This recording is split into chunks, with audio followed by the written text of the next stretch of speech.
Hello students, मैं कुश गुप्ता बेटा आपका हार्दिक स्वागत करता हूं।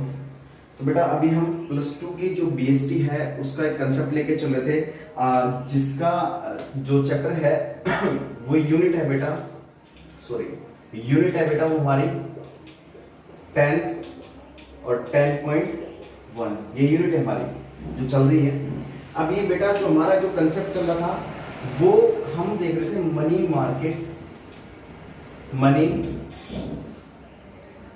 Market instruments.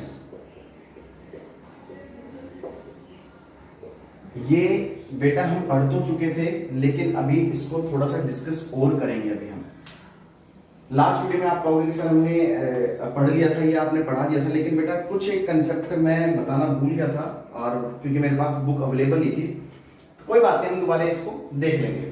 तो जो मनी मार्केट इंस्ट्रूमेंट्स, इंस्ट्रूमेंट का मतलब होता है बेटा डॉक्यूमेंट्स। इंस्ट्रूमेंट्स का मतलब होता है बेटा डॉक्यूमेंट्स। अब मनी मार्केट में सबसे पहला जो इंस्ट्रूमेंट आता है वो आता है बेटा ट्रेजरी बिल। ट्रेजरी बिल, ठीक है। ट्रेजरी बिल क्या होता है बेटा?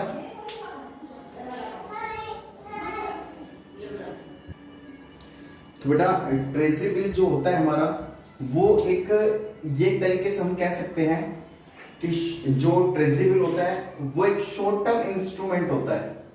शॉर्ट टर्म इंस्ट्रूमेंट, इंस्ट्रूमेंट का मतलब मैं आपको बता चुका हूं बेटा, इंस्ट्रूमेंट का मतलब होता है डॉक्यूमेंट। इसको ट्रेजरी बिल को इश्यू कौन करता है बेटा? Central government. और आरबीआई भी इसे इश्यू कर सकती है। ट्रेजरी बिल एक शॉर्ट टर्म इंस्ट्रूमेंट होता है जो कि सेंट्रल गवर्नमेंट द्वारा इश्यू किया जाता है, ठीक है। मतलब कहने का मतलब क्या है, जब किसी इंस्टीट्यूशन को फाइनेंस की नीड होती है, फाइनेंस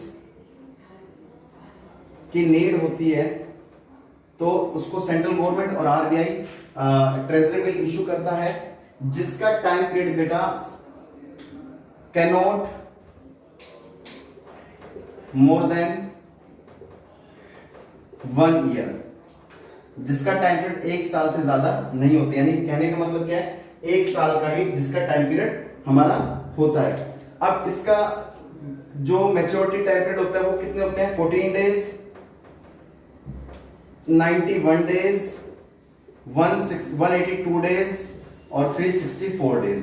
कहने का मतलब क्या है, 1 साल से कम का टाइम पीरियड हो गया सब में, तो वो बेटा ट्रेजरी बिल होता है। आप अच्छे से इसको पढ़ लेना और आपको अच्छे से समझ में भी आ जाएगा। जनरली ये बेटा डिस्काउंट पे इशू किए जाते हैं। ये बेटा जनरली हम किस पर इशू करते हैं? डिस्काउंट पर इशू करते हैं इसको। तो ये बेटा ट्रेजरी बिल आपको आई थिंक समझ में आ गया होगा अच्छे से, आप स्क्रीनशॉट ले सकते हैं इसका। चलिए, जो सेकंड जो कंसेप्ट हमारा जो आता है बेटा वो आता है बेटा हमारे पास कमर्शियल पेपर। मैं इसको एक बार रब कर देता हूं, आप स्क्रीनशॉट लेना चाहो तो ले सकते हैं बेटा। इसका सेकंड जो आता है बेटा वो आता है कमर्शियल पेपर।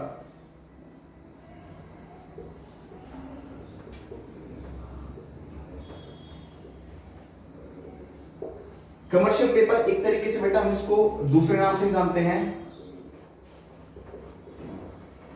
Promissory note. क्या होता है? Promissory note. अब प्रोमिसरी नोट हम ये भी कह सकते हैं प्रोमिस नोट। तो कमर्शियल पेपर एक तरीके से मतलब क्या होता है मैं आपको बता देता हूं, इसको हम अनसिक्योर्ड पेपर भी बोलते हैं।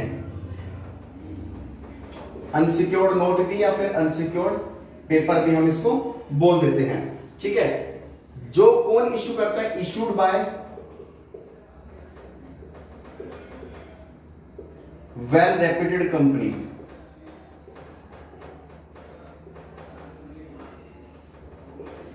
इसे बेटा कौन इश्यू करता है? Issued by well reputed company. ये अनसिक्योर्ड नोट भी बोल सकते हैं, अनसिक्योर्ड पेपर भी बोल सकते हैं इसको। और इसको इश्यू कौन करता है बेटा? Well reputed company. जिस कंपनी की इमेज बहुत अच्छी होती है वो कमर्शियल पेपर इश्यू करती है। जैसे मान लीजिए मैंने किसी से कुछ चीज उधार ली है, तो मैं एक क्या करूंगा, प्रोमिस नोट लिख के दूंगा, ठीक है। और मेरे को हर कोई उधार तब देगा जब मेरी रेपुटेशन या मेरी गुडविल बहुत अच्छी होगी, ठीक है। तो ये प्रोमिसरी नोट प्रोमिस किया जाता है कि हाँ पर भाई मैं आपको इतने दिन में आपकी पेमेंट कर दूंगा। तो बेटा ये बात आपको समझ में आ गई होगी। और जब हमें शॉर्ट टर्म फाइनेंशियल नीड की जरूरत होती है, यहां पर भी शॉर्ट टर्म फाइनेंशियल नीड की जरूरत होगी, फाइनेंस की नीड होती है, तब कंपनी क्या करती है, वेल रेप्यूटेड कंपनी इसको इश्यू करती है, किसको, कमर्शियल पेपर को। इसका बेटा जो टाइम पीरियड होता है, इसका जो टाइम पीरियड होता है 15 डेज टू 12 मंथ। इसका टाइम पीरियड कितना होता है, मैच्योरिटी टाइम पीरियड जो होता है वो बेटा 15 डेज टू 12 मंथ का होता है। ये आगे बात समझ में, आप इसको उतार सकते हैं, स्क्रीनशॉट ले सकते हैं इसका बेटा। थर्ड जो बेटा टॉपिक आता है आपका, वो है आपका कॉल मनी। थर्ड आता है बेटा आपका कॉल मनी। मैं आपको पहले ही बता चुका था कॉल मनी क्या होता है, अपने पैसों को मांगना, कॉल करना, अपना पैसा मांगना, that is called as call money. आपने किसी को पैसा उधार दिया हुआ है, अब बेटा मैच्योरिटी टाइम पीरियड आ गया मांगने का, आपने कहा भाई हमारे पैसे दो, तो अपने पैसे दिए हुए पैसों को बेटा वापस मांगना, वो कॉल मनी होता है। और कॉल मनी की एक बात मैं बता देता हूं, इसका जो टाइम पीरियड होता है बेटा वो इसमें देखो साफ साफ क्या कह रखा है, ये एक शॉर्ट नोटिस होता है। क्या होता है कॉल मनी, क्या होता है बेटा, एक शॉर्ट नोटिस होता है, अपने पैसा मांगने का एक शॉर्ट नोटिस होता है कॉल मनी। इसमें साफ साफ क्या भी रखा है कि under this the maturity time period is of the loans between 1 and 15 days. Short notice कितने दिन का दिया जाता है, 1 से 15 डेज का, 1 to 15 डेज का एक शॉर्ट नोटिस दिया जाता है। 1 से 15 दिन का नोटिस दिया जाता है कि भाई आप हमारे पैसे विद इन 15 डेज के अंदर दे दीजिए। तो कॉल मनी ये हमारा कहलाता है। इसका मतलब इसका काम क्या होता है, तुरंत कैश को कन्वर्ट करना इमीडिएटली, ठीक है। इसका जो कॉल मनी जो होती है बेटा वो डे टू डे और टाइम टू टाइम, यानी 8 आवर्स भी होती है। ये डे टू डे और आवर्स टू आवर्स भी होती है। आपने किसी को पैसा दिया है, हो सकता है आपने ये कहा हो कि भाई आप 10 दिन के लिए ले लो, 20 दिन के लिए, या आज के लिए 1 दिन के लिए ले लो, 2 दिन के लिए ले लो, तो वो डे टू डे भी हो सकता है और टाइम टू टाइम के लिए भी हो सकता है। जैसे भाई 5 घंटे के लिए पैसे चाहिए, 10 घंटे के लिए पैसे चाहिए, 4 घंटे के लिए पैसे चाहिए। तो कॉल मनी आपका जो होता है शॉर्ट नोटिस होता है, जो डे टू डे के लिए भी काम करता है और आवर्स टू आवर्स के लिए भी काम करता है। बेटा जो इसकी डीलिंग प्रोसेस होती है वो एटलीस्ट कम से कम मिनिमम 10 करोड़ और मैक्सिमम 10 करोड़ की और मैक्सिमम 100 करोड़ की जो उसकी डीलिंग प्रोसेस होती है। इसकी डीलिंग